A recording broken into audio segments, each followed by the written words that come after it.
Karakteristik ke-20, mengumumkan tantangan dan peranan orang-orang yang punya pribadi kepemimpinan. Hal lain yang perlu kita catat ialah tantangan pribadi yang dilakukan oleh Umar kepada jahiliyah dengan mendatangi pamannya Abu Jahal,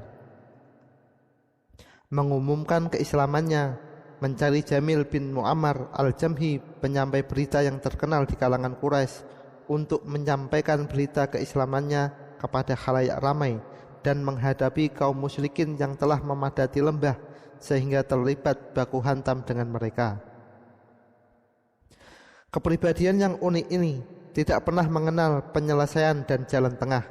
Tidak ada cara yang cocok dengannya kecuali cara konfrontasi dan pertarungan. Ini adalah tabiatnya, tetapi kita keliru besar jika menyamakan semua orang dengan Umar.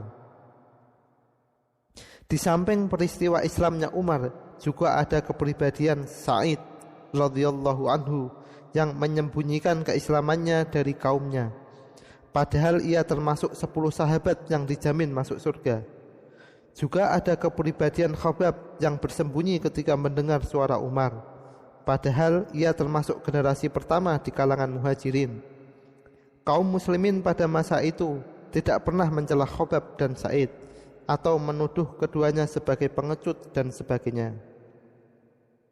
Semangat yang membabi buta dalam mengikuti pribadi tertentu atau peristiwa tertentu dalam Islam adalah sikap yang tidak benar, sebab tidak semua pribadi adalah Umar dan Hamzah, juga tidak semua orang adalah Khabbab dan Sa'id.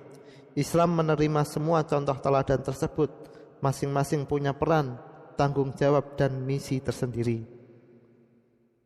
Satu-satunya pribadi yang sanggup melayani Umar radhiyallahu anhu adalah kepribadian Hamzah yang memiliki kemampuan seimbang untuk menghadapi tantangan Umar. Karena itu, tidak aneh jika keduanya punya peranan besar dan menentukan dalam mengakhiri periode dakwah tertentu dan memulai periode dakwah yang baru. Inilah yang ingin kami catat di sini. Ketika ditawarkan kepada Rasulullah untuk mengumumkan jahriyah ibadah dan melaksanakannya secara berjamaah dan demonstratif di Mekah, karena Rasulullah memandang sudah tiba saatnya, maka Rasulullah sallallahu alaihi wasallam menyambut keinginan Al-Faruq. Kemudian kaum muslimin keluar dalam 2 barisan, yang satu dipimpin Umar, sedangkan yang lainnya dipimpin Hamzah. Keduanya mengumumkan suara Islam yang lantang di Mekah dan membawa kaum muslimin masuk ke Ka'bah. Sejak itulah kaum muslimin dapat melaksanakan sholat secara lebih leluasa. Bahkan ia merupakan langkah baru dalam sejarah dakwah Islam, sebagaimana disebutkan oleh Ibnu Mas'ud radhiyallahu anhu. Kami tidak pernah bisa sholat di sisi Ka'bah sehingga Umar masuk Islam. Suhaib bin Sinan berkata, "Lamma aslama Umar, zahara al-Islam wa tu'iya ilaihi alaniyah, wa jalasna hawla al-bayti khilaqan, wa tufna bil bayti, wa antasafna mimman ghaladu alaina, wa radadna alaihi ba'da ma ya'ti bih." Ketika Umar masuk Islam, muncullah Islam dan dakwah kepadanya dilakukan secara terang-terangan. Kami juga bisa duduk di sekitar Ka'bah dalam beberapa halaqah atau lingkaran. Tawaf di Ka'bah dapat meladeni orang-orang yang berlaku kasar kepada kami dan dapat membalas sebagian tindakannya. Dan Abdullah bin Mas'ud berkata, "Ma zilna a'izzatan mundu an aslama Umar." Kami menjadi punya izah semenjak Umar masuk Islam. Nas-nas tersebut di atas mengisyaratkan bahwa langkah yang pasti ini telah memberikan kebebasan dakwah dan ibadah kepada kaum muslimin. Kaum musyrikin tidak dapat lagi menghalanginya, sehingga ada beberapa pribadi yang tadinya menyembunyikan ibadah dan dakwahnya, sejak itu berani menampakkannya secara terang-terangan tanpa rasa takut kepada celaan siapapun. Islamnya Umar dan Hamzah merupakan tikungan baru di antara tikungan-tikungan dakwah Islam. Islamnya Umar dan Hamzah sama dengan munculnya dukungan menyeluruh dari militer di masa sekarang yang memberikan kepada dakwah Islamiyah iklim baru untuk melakukan dakwah dan ibadah. Masalah ini perlu kita renungkan sejenak agar kita dapat memelihara aspek marhalah atau kebertahapan dalam manhaj dakwah yang abadi ini. Revolusi yang bergelora dari para pemuda Islam yang kita saksikan hari ini, seandainya didukung oleh militer yang memberikan kebebasan berdakwah dan beribadah, baru merupakan suatu tahapan menuju sasaran akhir, yaitu tegaknya negara Islam di muka bumi dan pelaksanaan syariat Allah. Revolusi yang dilakukan oleh Hamzah dan Umar belum dapat mewujudkan negara Islam di muka bumi. Berhala-berhala, patung-patung, khamar, dan perzinahan masih tersebar luas. Ciri-ciri jahiliyah pasti tetap utuh, tak satu pun di antara rambu-rambunya yang tumbang. Sekalipun demikian, Islamnya kedua tokoh ini dinilai sebagai kemenangan atau futuh Islam dan kewibawaan yang agung.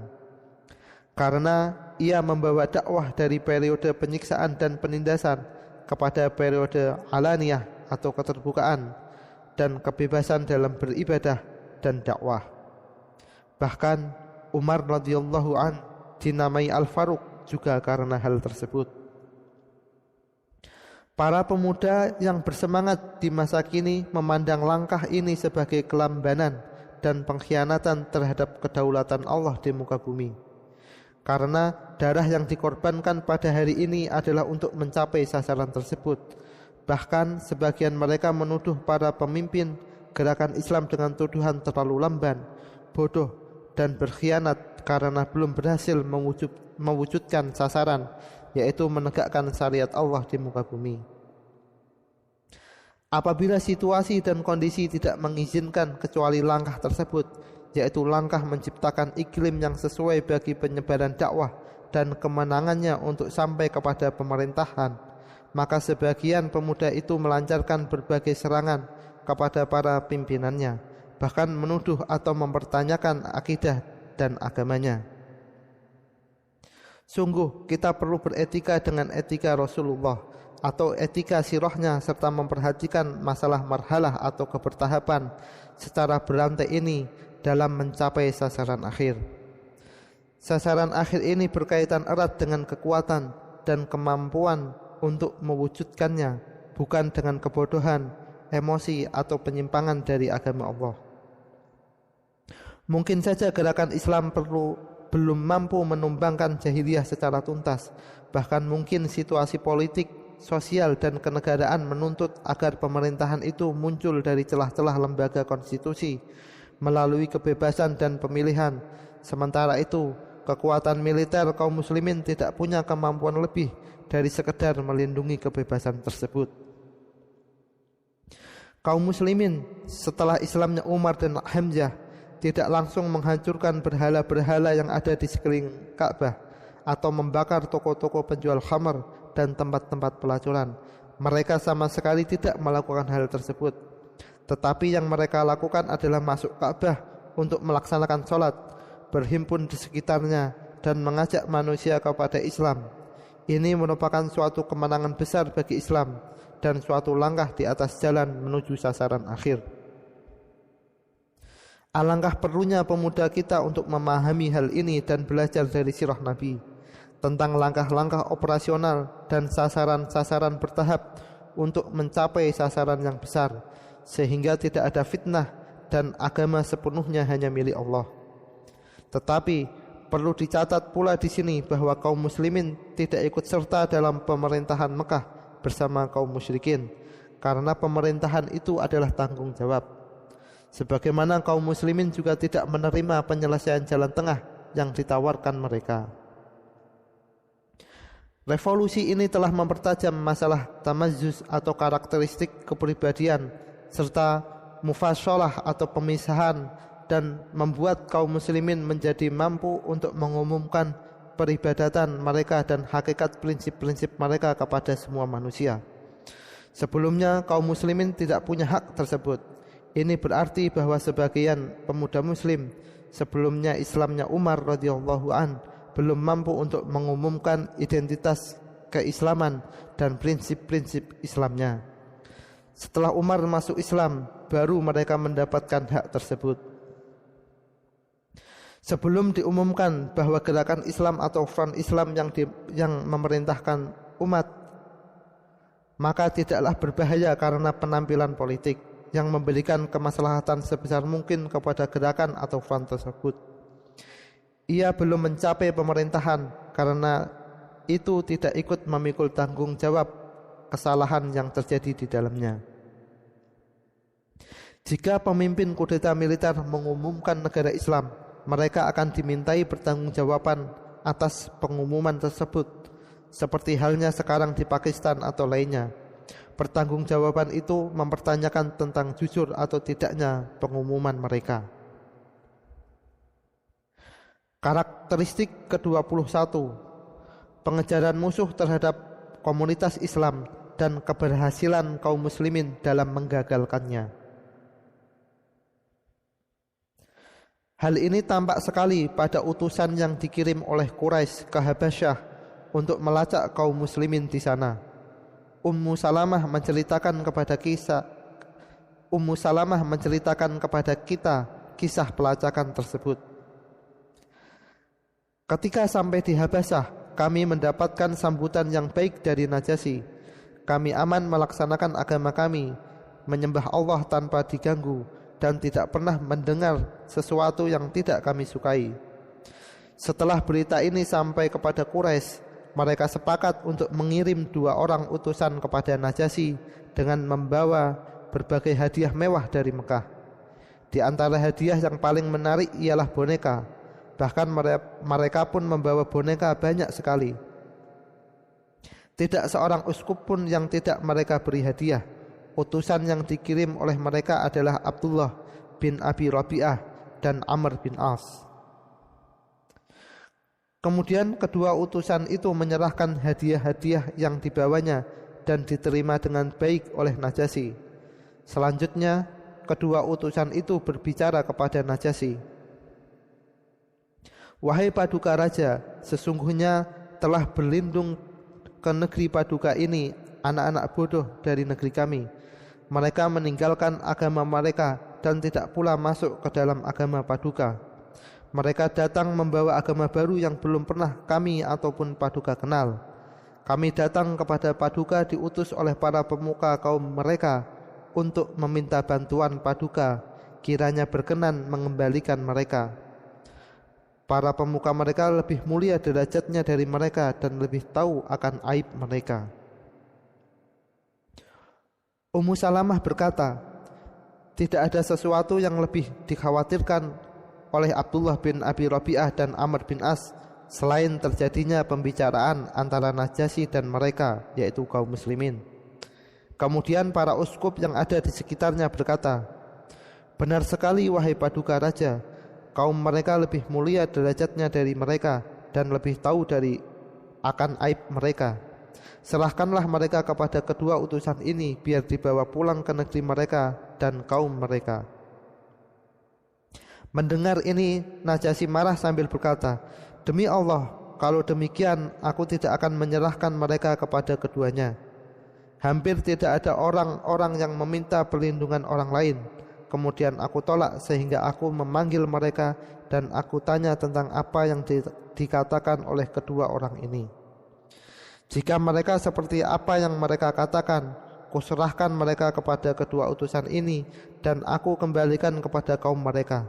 Tetapi jika tidak, aku tidak akan menyerahkan mereka dan aku akan melindungi mereka dengan baik selama mereka meminta perlindungan kepadaku.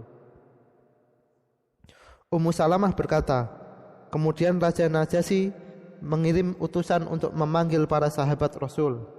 Ketika utusan Najasyi datang, para sahabat bermusyawarah merundingkan apa yang hendak dikatakannya kepada Raja Najasyi.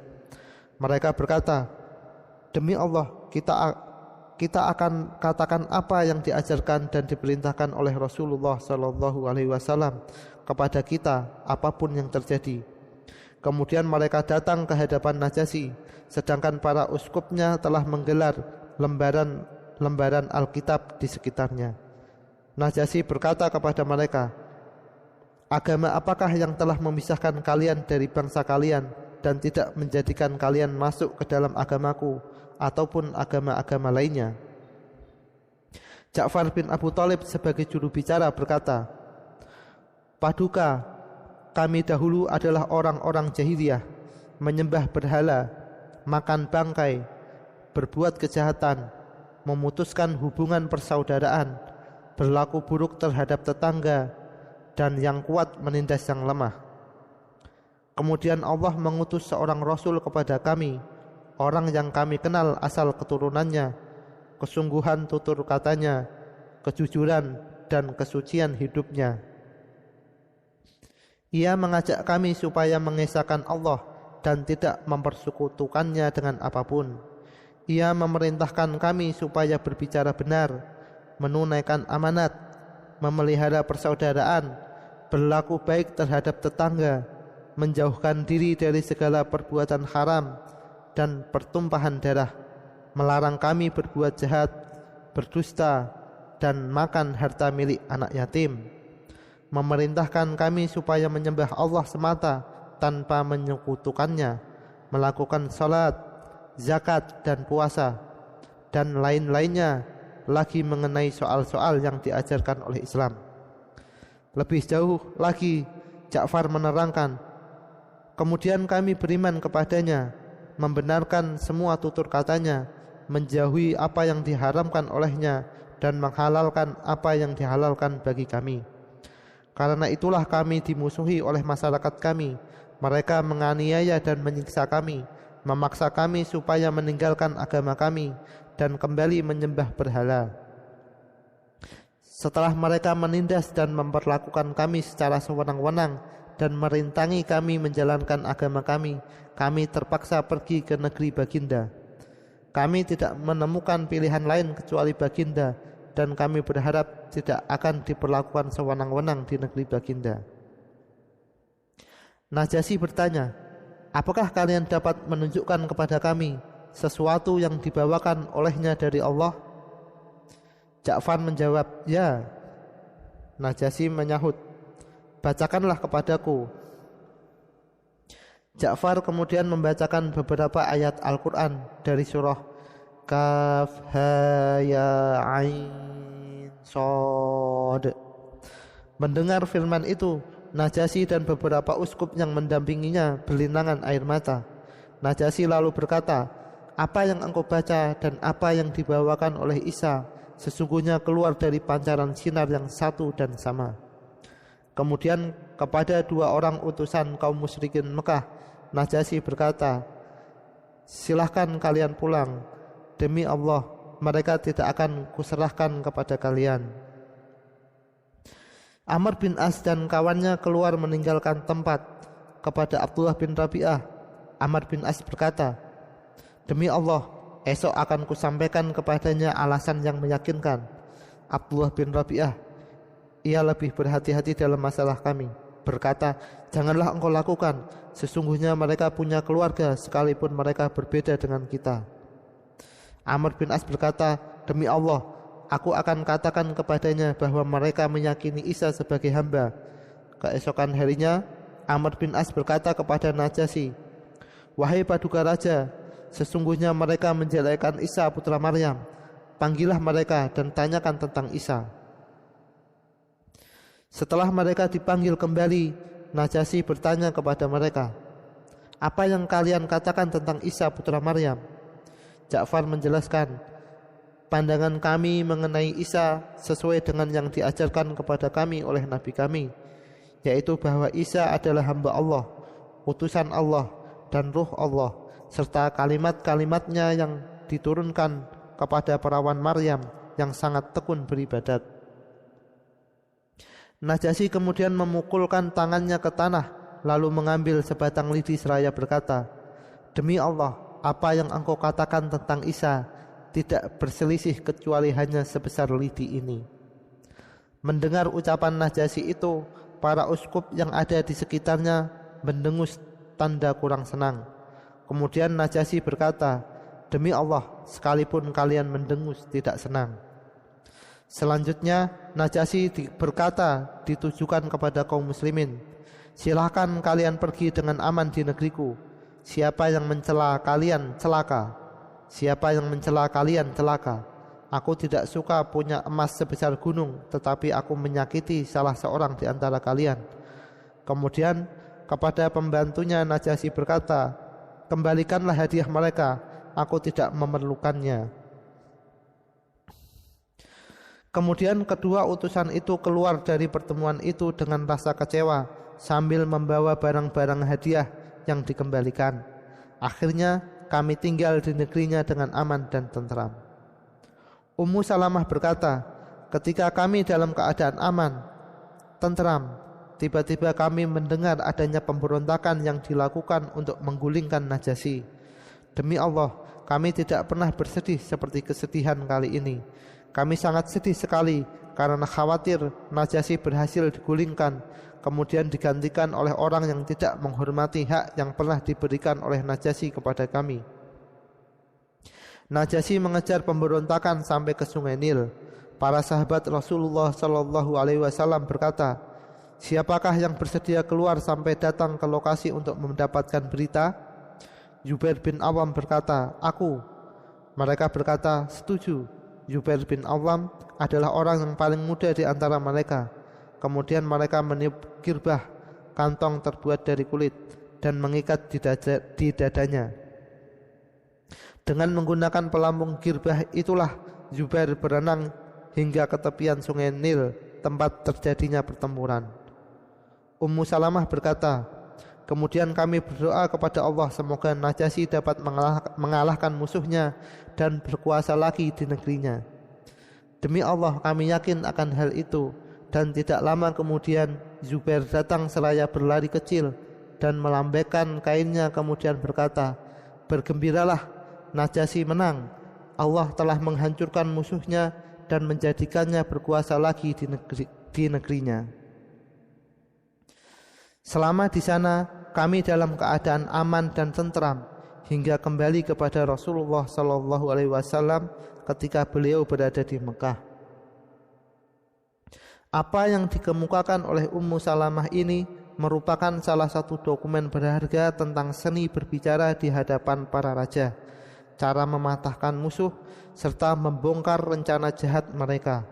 Melalui dokumen ini, kita akan membahas beberapa rambu di samping karakteristik yang ke-21 ini, pengejaran musuh terhadap komunitas Islam dan keberhasilan kaum muslimin dalam menggagalkannya. Barangkali setelah kaum musyrikin dihadapkan kepada tragedi besar akibat Islamnya Umar dan Hamzah, mereka berpikir untuk memukul komunitas Islam yang cukup besar di Habasyah.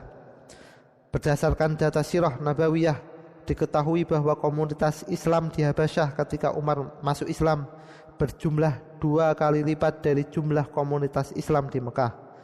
Beberapa riwayat menyebutkan bahwa jumlah kaum muslimin di Mekah ketika Umar masuk Islam tidak lebih dari 40 orang, sedangkan jumlah mereka di Habasyah seperti disebutkan oleh beberapa riwayat sebanyak 83 orang lelaki dan 19 wanita.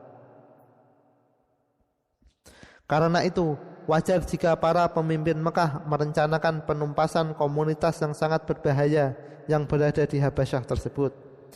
Memang mereka jauh dari Mekah, tetapi perkembangannya merupakan ancaman bagi Mekah. Setiap saat para muhajirin tersebut bisa kembali ke Mekah dan melakukan dakwahnya, khususnya jika para muhajirin ini berhasil mengislamkan orang-orang Habasyah atau dapat mempengaruhi Najasyi untuk menyerang Quraisy.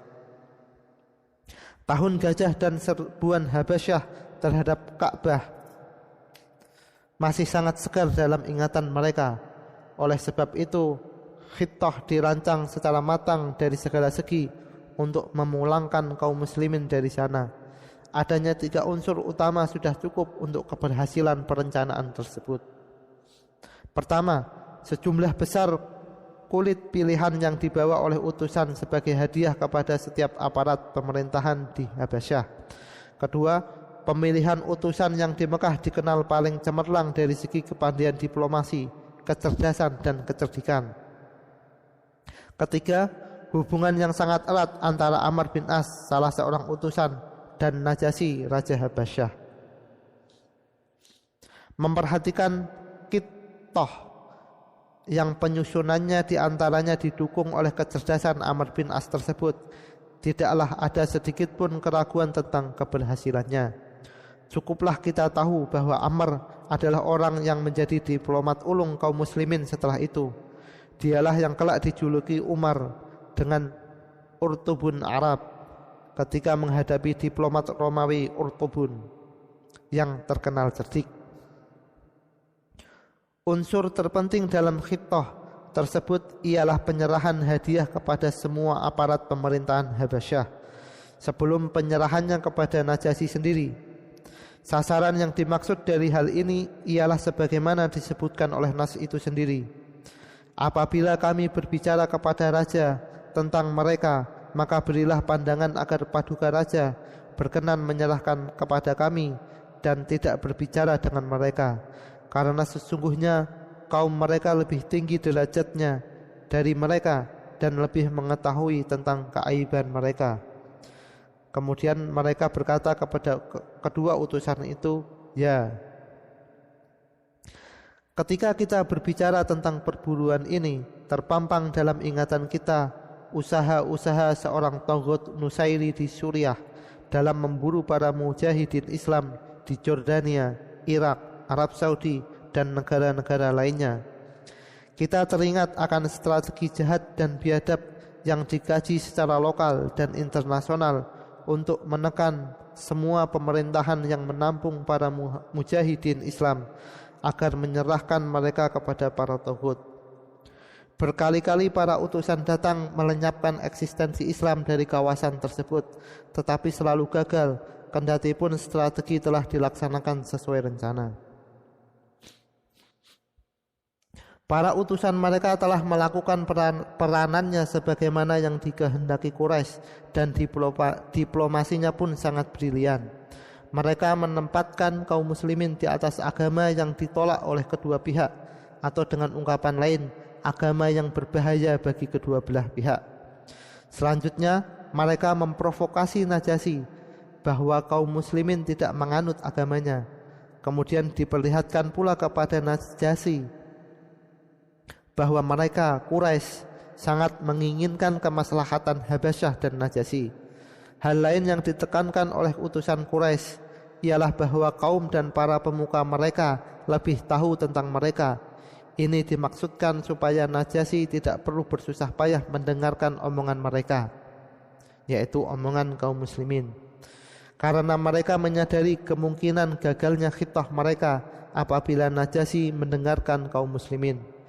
Satu-satunya hal yang menggagalkan khittah kaum musyrikin ialah kebesaran Najasyi, keaslian fitrahnya, dan kebaikan emosinya ketika ia menolak, kendati pun para penasehatnya tidak menyetujui, untuk mengambil keputusan dan menyalahkan mereka sebelum mendengar dari pihak kaum muslimin. Alangkah perlunya kita yang aktif dalam gerakan Islam untuk mengetahui kadar dan timbangan orang, terutama para tokoh. Sebagian kaum kafir ada yang dijadikan oleh Allah sebagai pembela Islam, sebagian yang lain ada yang dijadikan netral, dan ada pula yang bekerja ingin menumpas Islam. Bolehkah kaum muslimin memperlakukan mereka semua dengan perlakuan yang sama? Sesungguhnya sikap memperlakukan semua orang kafir secara sama adalah sikap orang-orang bodoh atau menyimpang. Islam berlepas diri dari kedua jenis manusia tersebut. Inilah yang akan kita kaji dalam pembahasan berikut. Karakteristik ke-22, kecerdasan utusan Islam dalam berdialog dengan raja. Para muhajirin ini memiliki kemampuan dan kecerdasan yang tinggi sehingga dapat menghancurkan semua tali jerat yang dilemparkan musuh.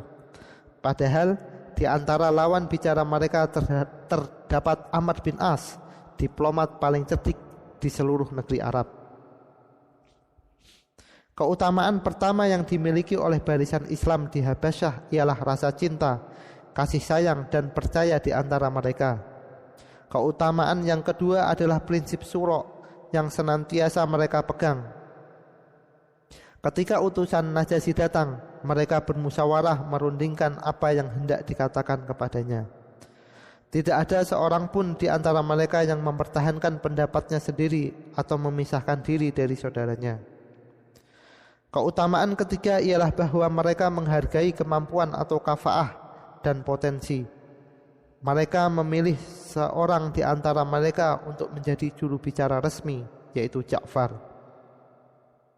Ketika ditanya tentang agama ini, Ja'far berhasil menjelaskan Islam dengan suatu gambaran unik yang hampir tidak kita temukan bandingannya dalam sejarah.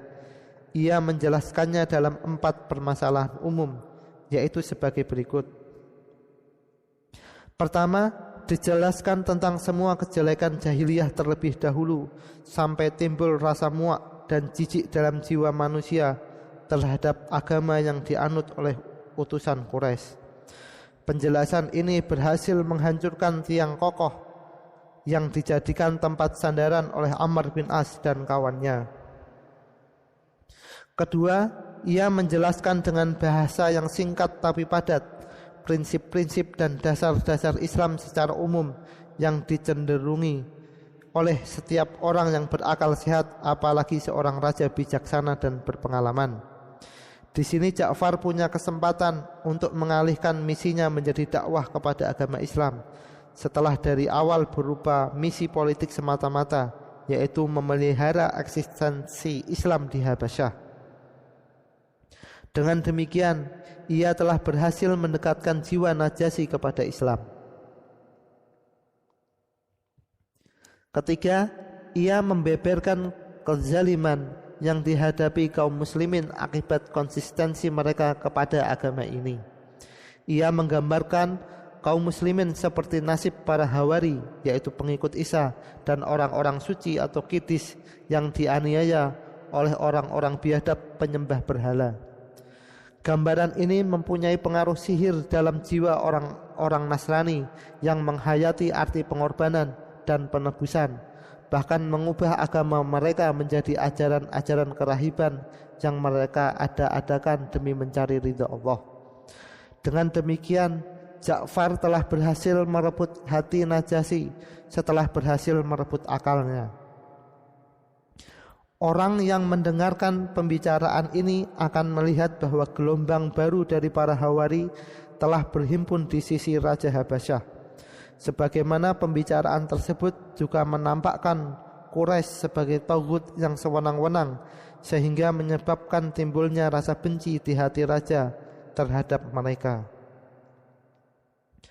Keempat, ia menyampaikan pujian yang tepat kepada raja, bahkan memposisikannya sebagai tumpuan harapan bagi mereka yang tertindas.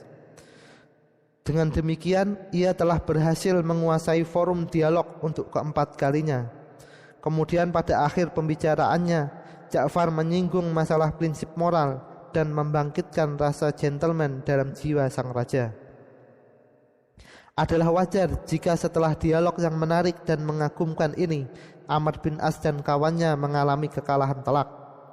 Butir-butir yang dikemukakan tentang Islam adalah nilai-nilai pertemuan antara Nasrani dan Islam, sedangkan segi-segi perselisihan ditutup sedemikian rupa.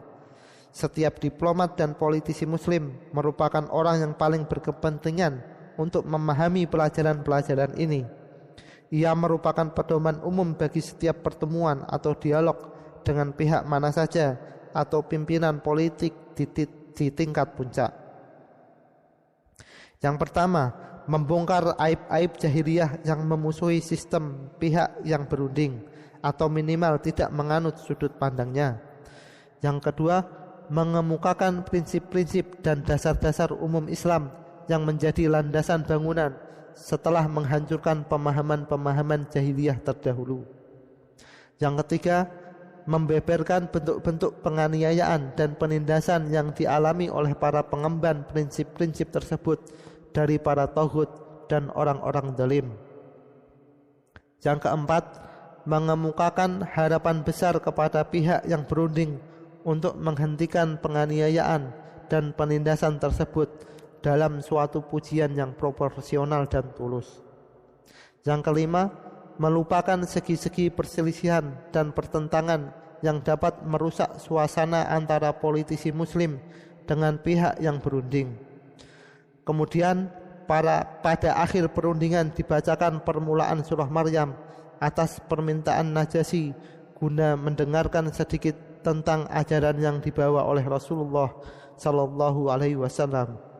Tidak ada sesuatu yang lebih dicintai oleh Najasyi selain dari mendengarkan permulaan surah Maryam, sang perawan suci yang suka beribadat.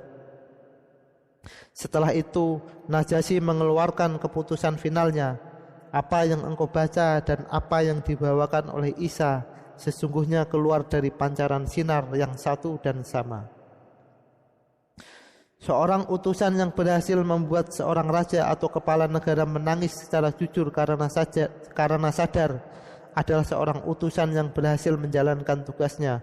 Apalagi pada mulanya ia dihadapkan kepada penolakan dan pengusiran dari negeri raja tersebut. Sungguh utusan seperti ini adalah utusan yang cerdas dan berkapasitas memadai untuk memenangkan perundingan secara ideologis dan politis, bahkan berhasil memasukkan sang raja kepada Islam.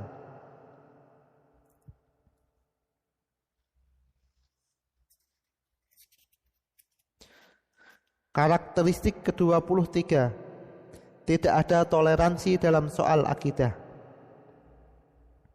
Dalam perundingan pertama, Ammar mengalami kekalahan telak. Tetapi seorang seperti Ammar bin As tidak pernah kehilangan akal dalam berunding. Ia adalah orang yang kelak dikenal dalam sejarah Islam sebagai seorang diplomat yang cerdas dan cemerlang. Sejak awal perundingan sudah terbetik dalam pemikirannya untuk mengalahkan kaum muslimin sebagaimana dikemukakannya kepada kawannya. Demi Allah, esok hari akan kusampaikan kepadanya alasan yang meyakinkan. Sehingga kita mendengar ucapan rasa tidak senang Ummul Mukminin radhiyallahu anha kepada Ammar bin As. Ia, Abdullah bin Rabi'ah, lebih berhati-hati dalam masalah kami. Sesungguhnya titik perselisihan yang dikhawatirkan oleh kaum muslimin itulah yang diungkit-ungkit oleh Ammar untuk melancarkan pukulan telak kepada kami. Masalah ini dipendam dan ditunda sampai hari kedua dari pertemuannya dengan Najasyi. Sesungguhnya mereka menjelek-jelekkan Isa putra Maryam. Ammar telah merencanakan untuk mengalahkan kaum muslimin dengan senjata yang digunakan kaum muslimin ketika mengalahkannya dalam pertemuan pertama, yaitu pembicaraan tentang Maryam dan Isa putra Maryam. Apa yang dikemukakan oleh Ammar tersebut merupakan ujian baru bagi kaum muslimin, karena tidak ada pilihan lain bagi mereka kecuali harus mengatakan hakikat yang selama itu selalu dikhawatirkan untuk menyebutkannya. Di sini kejeniusan tidak lagi bermanfaat karena kita berada di hadapan para pemegang prinsip, bukan pedagang politik. Karena kita di hadapan para penyeru kepada Allah, bukan bersama para dajjal yang senantiasa memanfaatkan kesempatan untuk mencapai kekuasaan. Disinilah berakhirnya batas-batas seorang politisi di pelataran seorang dai.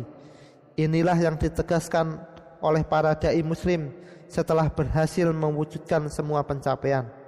Sesungguhnya mereka dihadapkan kepada suatu realitas yang bisa jadi dapat membuyarkan semua pencapaian tersebut, di antaranya Islamnya Najasyi dan kebebasan berdakwah. Bahkan mungkin saja dapat mengakibatkan pembantaian mereka atau penyerahan mereka kepada musuh. Bagaimana seharusnya seorang politisi muslim bertindak menghadapi beberapa pertimbangan dan pilihan yang sulit ini? Melihat semua yang telah dibinanya selama ini hancur dalam waktu sekejap, atau melihat negara yang dicita-citakannya sudah hampir tegak, tetapi kemudian dituntut untuk mengorbankan semua hal tersebut karena satu permasalahan akidah. Baik sebagai politisi maupun sebagai muslim, tidak ada pilihan lain baginya selain daripada Islam. Peran kejeniusan telah berakhir di sini dan tidak ada alternatif lain kecuali harus mengumumkan akidah sekalipun menimbulkan kemarahan orang banyak atau menghancurkan semua hasil yang telah diraih oleh kaum muslimin. Mereka bersepakat mengatakan Isa adalah hamba Allah, utusan Allah dan ruh Allah, serta kalimatnya yang diturunkan kepada perawan Maryam yang sangat tekun beribadat. Mereka digiring oleh kecerdikan Amr bin As pada masalah kehambaan Isa, sehingga tidak ada pilihan lain bagi mereka kecuali harus mengatakan hakikat yang sebenarnya. Namun, kemuliaan kalimat dan keagungan sikap konsistensi kepada prinsip kadang-kadang punya pengaruh sihir yang mengalahkan intrik-intrik politik dan kelicikan diplomasi. Inilah yang terjadi. Wallahi ma 'ada Isa bin Maryam mimma qultu hadzal 'ud. Demi Allah, apa yang engkau katakan tentang Isa tidak berselisih kecuali hanya sebesar lidi ini. Kendati Amr gagal mengubah hati Najasyi, namun ia tidak gagal dalam mengubah hati para uskup Najasyi, sehingga mereka mendengus setelah mendengar pernyataan Najasyi tersebut. Tetapi protes ini justru semakin memperteguh sikap Najasyi. Demi Allah, sekalipun kalian mendengus tidak senang, silahkan kalian kaum muslimin pergi dengan aman di negeriku. Siapa yang mencela kalian celaka, siapa yang mencela kalian celaka. Aku tidak suka punya emas sebesar gunung, tetapi aku menyakiti seorang di antara kalian. Dan berakhirlah perundingan tersebut dengan timbulnya ketegangan hubungan antara Najasyi dan sahabatnya Amr bin As, sehingga Najasyi pun memerintahkan agar semua hadiah dikembalikan kepada mereka. Dalam pengertian kita sekarang, hal ini minimal berarti terputusnya hubungan diplomatik antara dua negara, Makkah dan Habasyah, penutupan kedutaan dan pengakuan resmi akan eksistensi Islam di Habasyah.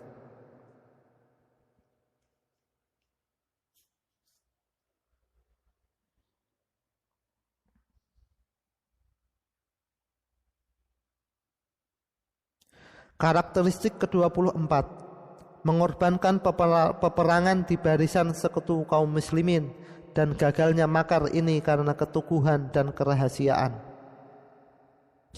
Amr bin As tidak meninggalkan Habasyah sekalipun mengalami kekalahan telak, kecuali setelah menanamkan benih-benih perang saudara di barisan orang-orang Habasyah. Ia berhasil memecah belah penduduk Habasyah menjadi dua kelompok, kelompok pendukung Rasulullah serta eksistensi Islam di bawah pimpinan Najasyi, dan kelompok penentang eksistensi Islam di Habasyah yang dipelopori oleh seorang petualang baru atau pemimpin kudeta yang didukung oleh para uskup. Untuk sementara waktu, para uskup memendam rasa benci terhadap kaum muslimin, kemudian mendukung petualang ini dan mengondisikan suasana untuk menentang Najasyi, sehingga berkorbanlah pemberontakan melawan Najasyi. Di sini kita dapat mencatat beberapa pelajaran penting. Pertama, ungkapan perasaan kaum muslimin sebagaimana dikatakan oleh Ummu Salamah radhiyallahu anha, demi Allah, kami tidak pernah bersedih seperti kesedihan kali ini. Kemudian, bagaimana mereka mengikuti perkembangan peperangan ini dengan perasaan tegang, cemas dan harap. Yang ditugasi untuk memonitor peperangan dan pemberontakan ini ialah seorang anak muda. Dalam tugas monitoring ini, ia harus berenang dari ujung sungai ke ujung lainnya, dan ketika mengetahui Najasyi berhasil menumpas pemberontakan, ia langsung melambaikan kainnya dari jauh, tanda gembira atas tertumpasnya musuh yang ingin melenyapkan mereka. Pelajaran kedua dan ketiga kita ambil dari kelengkapan kisah Najasyi berikut ini. Telah menceritakan kepadaku Ja'far bin Muhammad dari bapaknya, ia berkata, orang-orang Habasyah berkumpul lalu berseru kepada Najasyi, sesungguhnya engkau telah meninggalkan agama kami. Orang-orang ini bermaksud melakukan pemberontakan kepadanya. Kemudian Najasyi memanggil Ja'far dan para sahabatnya.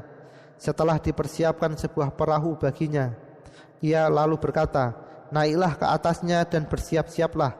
Jika aku kalah, maka berangkatlah sampai kalian datang ke tempat yang kalian inginkan. Tetapi jika aku menang, maka tetaplah di sini." Kemudian Najasyi mengambil kertas, menuliskan kesaksian bahwa tidak ada ilah kecuali Allah, dan bahwa Isa adalah hamba Allah, Rasul Allah, dan ruhnya, serta kalimatnya yang pernah diturunkan kepada Maryam. Kemudian Najasyi meletakkan kertas itu di kantong jubahnya di sebelah kanan, lalu keluar menemui orang-orang Habasyah dan berdialog dengan mereka.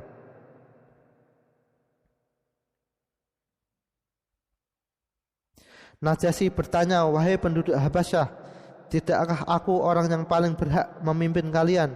Mereka menjawab, "Benar." Najasyi bertanya lagi, "Bagaimana kalian melihat sejarah hidupku di antara kalian?" Mereka menjawab, "Sejarah hidup yang baik." Najasyi bertanya lagi, "Lalu apa permasalahan kalian?" Mereka menjawab, "Engkau telah meninggalkan agama kami dan engkau mengakui bahwa Isa adalah hamba." Najasyi bertanya, "Apa yang kalian katakan tentang Isa?" Mereka menjawab, "Kami mengatakan Isa adalah anak Allah." Najasyi berkata, seraya meletakkan tangannya di dadanya di atas kantong jubahnya, bahwa Isa putra Maryam tidak berbeda sama sekali dari hal ini. Maksudnya apa yang ada dalam kertas tersebut.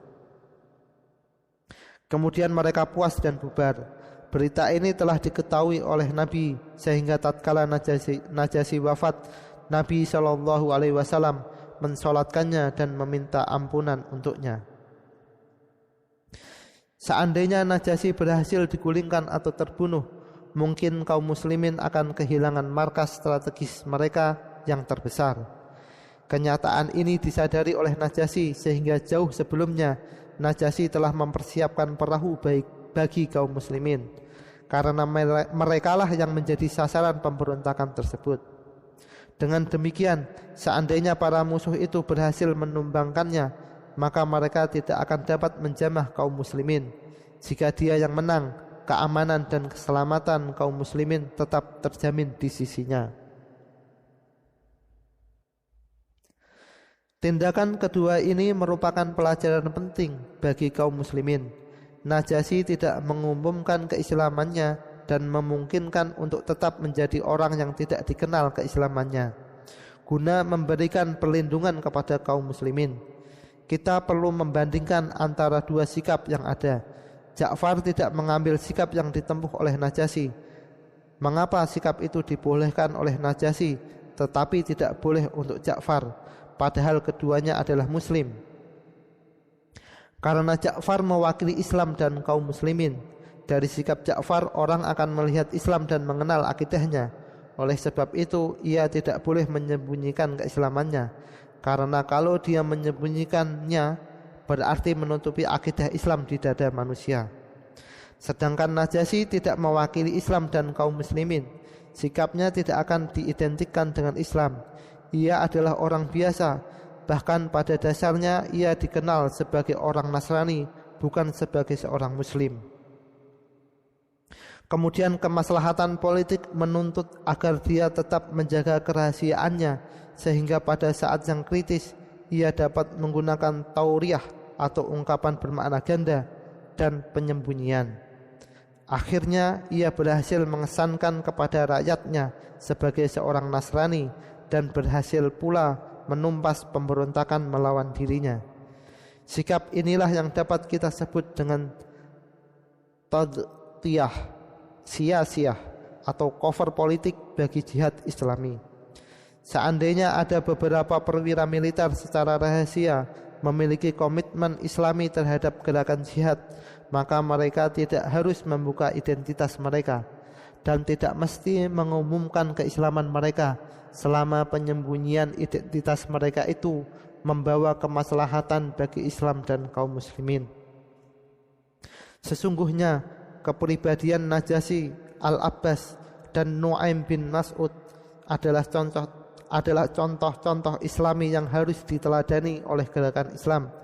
Dari celah-celah peran yang dimainkannya, dapat diwujudkan perlindungan atau kemenangan bagi kaum muslimin di muka bumi tanpa menimbulkan risiko berat bagi gerakan Islam.